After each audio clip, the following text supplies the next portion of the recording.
इल्ज़ाम भी है साथ कि आपने जो है वो एक मखसूस एक साइड की तस्वीर दिखाई है और जो उन दोनों कोई मामलात हैं उनके वाले से भी कोई बात नहीं की। जज साहिबान ही चेंज थे, वो प्रॉपर्टी के मामला देखते थे। अब जब वो पेश हुई है, जज साहिबान को केस का कुछ भी नहीं पता था। अस्सलाम वालेकुम नाज़रीन, मैं हूं आपका मेज़बान जाबिर वकास और आप देख रहे हैं मेरा YouTube channel Jabir Waqas official. दुआदारा केस हर रोज़ एक नया एंगल ले लेता है। सोशल मीडिया पर अभी तक इस तरह की चीज़ें सामने आती हैं कि जो देख कर इंसान दंग रह जाता है। इस हवाले से उनके वालिदैन के साथ मुसलसल शब रोज़ गुजारना और फिर उस चैनल में अपने यूट्यूब चैनल के ऊपर उस केस को कवर करने के हवाले से मेरे साथ मौजूद हैं हारिस भट्टी साहब, जो कि लाहौर से चल कर वहाँ कराची पहुँचे और वहाँ पर हर चीज़ को कवर किया, अदालती कार्रवाई का भी देखा बड़े गौर से। तो इनसे जानते हैं कि वहाँ क्या सूरत हाल रही और अब जो है वो चूँकि केस सुप्रीम कोर्ट में चला गया, जिब्रान नासिर साहब वकील बन चुके हैं, तो अब क्या देख रहे हैं कि ये केस कहाँ तक जाएगा।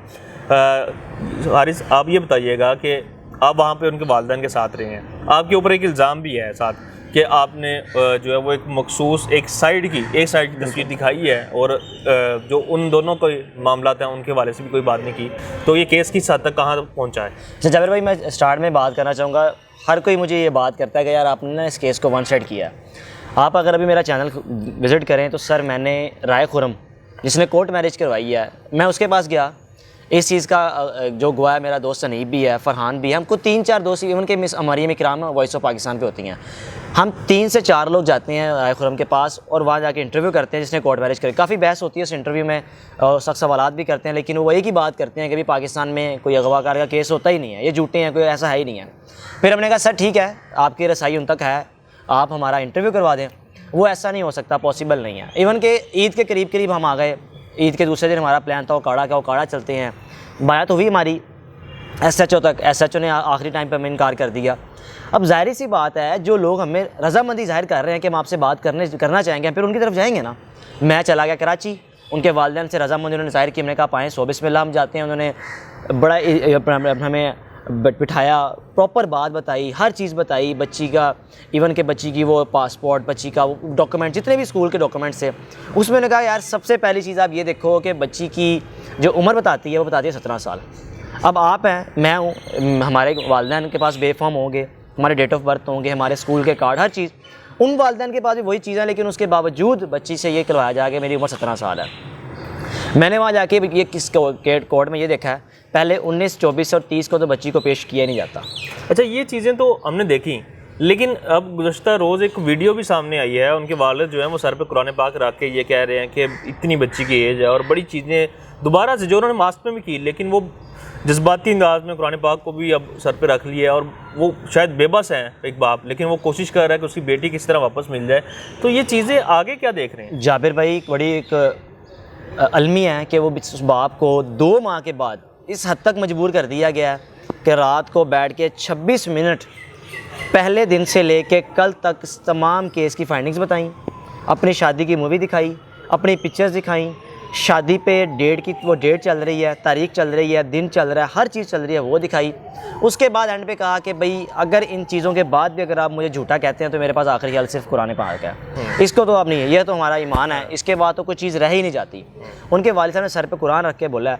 अब इसके बाद भी केस क्या रुख इख्तियार करेगा, समझ से बाहर है। अदालत जो है वो अदालत ने पहले दिन ये कहा कि हम यहाँ पे, चूँकि केस फाइल हुआ था अगवा का, बिल्कुल हम अगवा के मामले के जांच पड़ताल कर रहे थे। अगवा में ये हुआ कि लड़की ने कहा कि मुझे किसी ने अगवा नहीं किया था, तो अगवा का बयान हो गया, वो जो दफ़ा थी 164 टूट गई। और फिर उसके बाद जो है वो ये हुआ कि उनको उनके शोहर के साथ जाने की इजाज़त दे दी गई, क्योंकि शादी हो चुकी थी और शरई तौर पर ये मेरे ख्याल में जो कदीम कवानीन कह सकते हैं अभी भी, लेकिन उसमें जो है वो कोई दो राय नहीं है कि वो जा सकती हैं अपने शोहर के साथ। लेकिन मसला यहाँ पे ये आता है, जिस तरह हमने पहले भी कुछ इंटरव्यूज़ में डिस्कस किया कि क्या ज़हीर का जो एक्ट था वो कानूनी था या गैर कानूनी था, क्योंकि एक अंडर एज लड़की को इस बात पे ब्रेन वॉशिंग करना कि वो अपने वालिदैन को छोड़े, बिल्कुल, जो उसकी हर बात मानते थे, जिसका इतराफ़ उन्होंने किया है, बिल्कुल, और उनको छोड़ के फिर वो आगे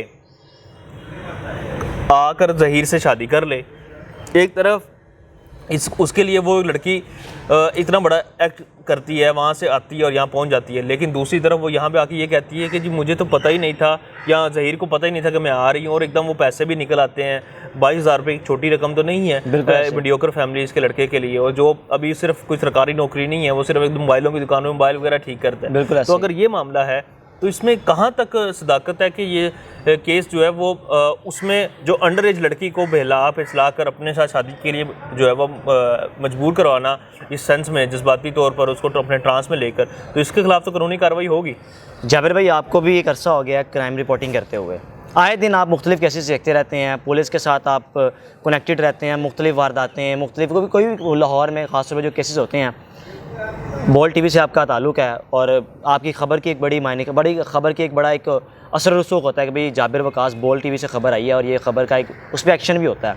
आपको इतना अर्सा हो गया रिपोर्टिंग करते हैं। आप सिंपल एक चीज़ सोचें, बच्ची कह रही है कि मैं कराची से गाड़ी में बैठी और इत्तेफाक से मैं घर से निकली, तो जब मैं गाड़ी के पास गई तो मेरी ड्राइवर कहता कि मैं लाहौर जा रहा हूँ, आज ले जाता हूँ। सर ये चीज़ आपकी समझ में आती है बात? आपकी समझ में बिल्कुल किसी की समझ में नहीं आती है बात। दूसरी चीज़, बच्ची कहती मैं इसको कभी देखा भी नहीं था, मैंने उस टाइम पहले दिन इसको देखा। दूसरी चीज़। तीसरी चीज़, सर 16 घंटे का सफ़र किसी शख्स के साथ करना, वो कौन था बंदा? अगर वो ड्राइवर भी था तो सर ऐसा कौन सा करम था कि बच्ची पे उसी दिन करम हुआ, बच्ची यूनिवर्सिटी आई, एक लड़की मिल गई और उसको कॉल की, ज़हीर आया, 22,000 का दिन था, छुट्टी थी, इतवार का दिन था। सर इतवार को तो लड़कियाँ वैसी यहाँ हॉस्टल्स में होती हैं, यहाँ इतनी गर्मी में कौन बाहर निकलता है। अब बच्ची कहती है कि मैं जब पहुँची तो मैंने कॉल की तो ज़हीर आ गया, 22,000 रुपया लाया। फिर ज़हीर कहता है कि हमने सबसे पहले फ़ैसला किया कि हम ना कोर्ट मैरिज करें। सर इतवार के दिन बच्ची उसको मिलती है, इतवार को तो अदालतें सारा कुछ बंद था, जजेस वगैरह किसी को नहीं मिल सकते थे। उस दिन कैसे वो चला गया जज के पास, उस वकील के पास, बकौल वकील के। जब बच्ची जैसे कराची लाहौर आई है तो बच्ची और लड़का दोनों मेरे पास आए और मैंने उनका निकाह करवा दिया। पहला ब्लंडर ये था उनमें, ठीक है।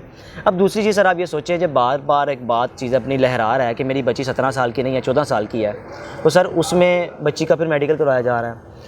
पहली चीज़ ये है, मैं आपको बड़ी इंपॉर्टेंट चीज़ बता दूँ आपको, मैं वहाँ पे था सर, पहली 3 हेयरिंग में ना जज साहिबान कोई और थे, मैं कोई जजेस पे उंगली नहीं खा रहा, जजेस साहिबान कोई और थे जिन्होंने प्रॉपर केस सुना, जिन्होंने आईजी को मुअत्तल किया कि यार ऐसा ज़हीर बंदा कौन है जो 51 दिन हो गए हैं कि एक लड़की को लेके भागा हुआ और आप उसको उठा मिल नहीं पा रहा।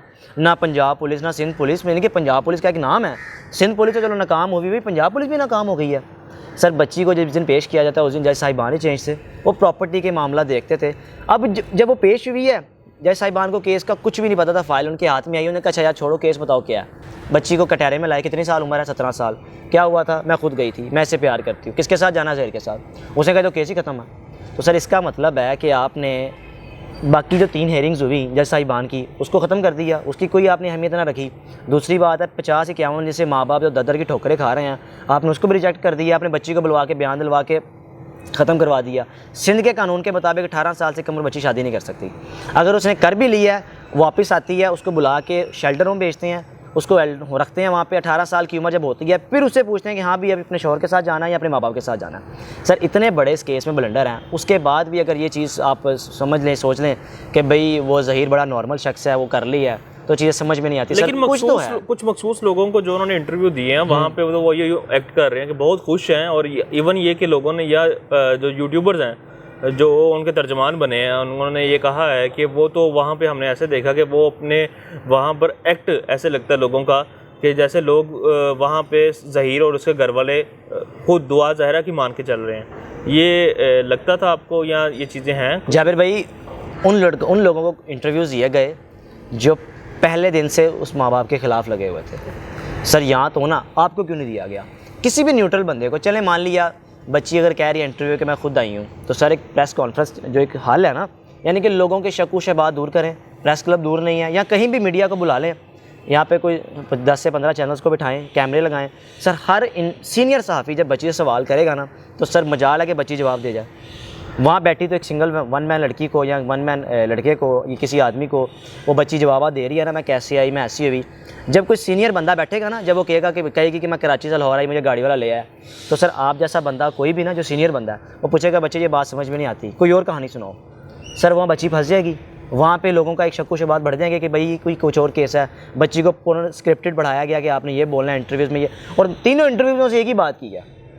इंटरव्यू और वो खातून यूट्यूबर सर इस वक्त तो सोशल मीडिया पर जितनी ट्रोलिंग चल रही है, इवन के दूसरा इंटरव्यू उन्होंने कर लिया है। उनकी आंखों के इशारे बता रहे हैं कि बच्ची को जामे शरी वाली बात चल रही है तो आंख में आ रही है कि जामे शरी का नाम लो। ये चीज़ें सर आप साबित क्या करना चाह रहे हैं?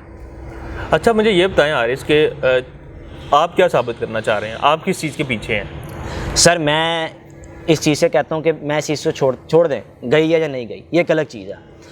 आप अगर कराची जाएँ, आपके आगे माँ बाप एक पूरी फाइल्स रख दें और उन फाइल्स में चीज़ प्रूव हो, साबित हो कि बच्ची 14 साल 2 महीने की है, उसके बाद जब आपको मीडिया पे खबर चलती है नज़र आया ना कि 17 साल है, तो सर फिर आप कहेंगे नहीं यार ये गलत हो रहा है। मैं जिस हॉस्पिटल में पैदा हुआ हूँ ना, मेरे वालिदैन के पास उस हॉस्पिटल की स्लिप है कि हारिस इस तारीख को, इस दिन को और ये वाला महीना था पैदा हुआ था।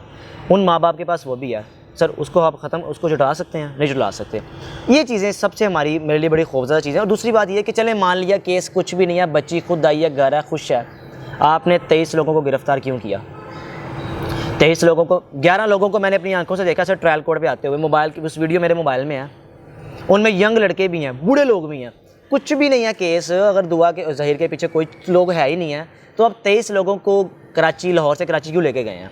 उनके ट्रायल कोर्ट क्यों दिलवाया? इवन के 2 लोग अभी भी अंदर हैं, जिसने निकाह करवाया, पढ़ाया और निकाह का गवाह असगर अली अभी भी अंदर है, वो बाहर नहीं आया, कुछ भी नहीं है। तो सर मैं इसलिए इस पे केस पे खड़ा हूँ कि यार देखो बच्ची गई या ना गई मैं सुबह बात कर ही नहीं रहा। माँ बाप कहते हैं बच्ची हमारी 14 साल 2 महीने की है, मीडिया या मेडिकल कहती है 14-17 साल है, बच्ची की उम्र 14 साल 3 महीने है। मैंने हर चीज़ अपनी आंखों से देखी है। दूसरी चीज़, मोहल्लेदारों ने गवाही दी है कि हमने आज तक इनके घर में कभी शोर की आवाज़ भी नहीं सुनी। उस बाप पर यह इल्ज़ाम लगाया गया कि ये बच्चियों को मारता था।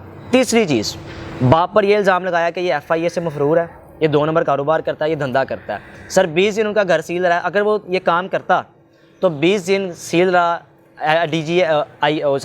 साइबर क्राइम FIA रेंजर्स आती रही, सबसे पहले उस बाप को उठाते और जेल में डालते ऐसे ही कि बच्ची तो तेरी गई लेकिन तू भी 2 नंबर कारोबार करता है। चौथी चीज़, माँ बाप पर आज ये इल्ज़ाम लगाया जा रहा है कि आपने भाग के शादी की थी, आज आपकी औलाद भी ये कर रही है। सर अगर वो भाग के शादी की होती ना, उस बाप का ताल्लुक ना सियालकोट से है, पाकिस्तान की मारूफ सियासतदान है फिरदौस आशिक अमान उस शादी में शामिल थी।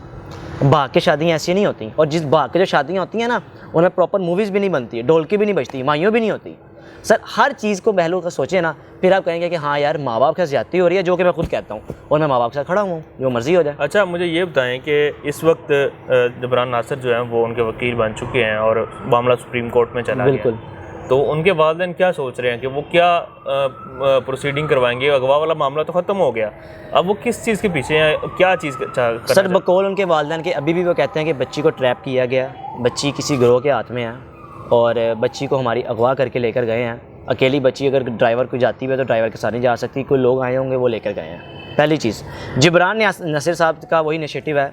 उन्होंने पहले दिन से उन्होंने जब आए हैं उन्होंने अपने मीडिया टॉक भी किया, उन्होंने कहा कि भाई बच्ची की उम्र 14 साल 3 माह है, ये मेडिकल गलत हुआ है। दूसरी बात है 17 साल भी अगर है तो बच्ची की रजामंदी भी आपने कराची से लाहौर क्यों भेजा? बच्ची को शेल्टर होम में जाना चाहिए था।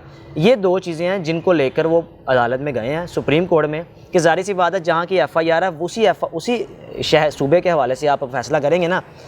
FIR दर्ज होती है कराची में, फैसला लाहौर हाई कोर्ट करे, तो सर ये चीज़ समझ में नहीं आती। और ये बताएं कि ये जो शबीर है, ये इसका भाई जो ज़हीर का, कहाँ से आ गया उसके ऊपर वो क्या चीज़ें चल रही हैं? वैसे लगता है कि जैसे वो कोई सारी मास्टरमाइंड वही है। सर कोई कहता है कि शबीर का भाई बड़ा मासूम है, असल किरदार ड्रामेबाज है वो ज़हीर है, कोई कहता है कि ज़हीर कुछ नहीं है, शबीर करवा रहा है। मुझे तो शबीर की समझ नहीं आई कि शबीर को मैं अदालत में मैंने देखा मैं तो अपनी वालदा को लेके बगड़ा भाग रहा था, जा रहा था। और दूसरी चीज़ है कि कुछ लोग कहते हैं कि यार जब उसकी वालदा को क्रिटिसाइज़ किया गया तो आपने बड़ा कहा कि भाई क्यों ऐसे। सर सिंपल सी बात है, तो 2 माएँ हैं, 2 माएँ सबकी साझी होती हैं, लेकिन एक माँ क्या हुआ जैसे बच्ची को मिलने के लिए तरस रही है और दूसरी माँ को पता भी है कि बच्ची कहाँ पर है, तो सर क्या उस माँ के दिल में वो माँ वाली फीलिंग्स नहीं जागी जब बच्चा एक दिन के लिए कराची कोर्ट में जाता है तो पीछे मीडिया पे आ जाती है कि मेरा बच्चा चला गया। जिस माँ की बच्ची क़यामत दिन से गायब है, पता नहीं है कहाँ पे है, तब वो मीडिया पे नहीं आई। अपना बच्चा एक दिन के लिए कराची आ गया और उसको एकदम पड़ गया कि हाय अल्लाह मेरा बच्चा चला गया ये। तो सर ये चीज़ें हैं इसमें। शबीर वाला तो समझ से बाहर है, आप खुद क्राइम रिपोर्टर हैं, आप तो खुद इसका पता लगवा सकते हैं कि शबीर असल में है कौन। चलें जी, ये पता चल जाएगा और उसके हवाले से हम मज़ीद जो है वो वीडियो में आपको अपडेट करेंगे।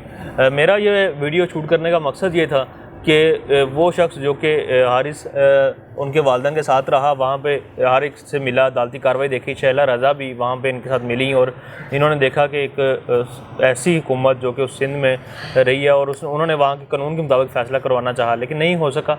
अलबत्ता इसके ऊपर अदालत आलिया बेहतर जानती है, लेकिन केस चूँकि सुप्रीम कोर्ट में जा चुका है और सुप्रीम कोर्ट की सिंध रजिस्ट्री में ये केस आगे चलेगा। इस हवाले से मज़ीद अपडेट्स आपको बताते हैं कि वकीलों ने भी इस हवाले से एहतजाज किया, वो क्यों किया, कैसे किया और क्या वजह थी, ये आपको बताते हैं।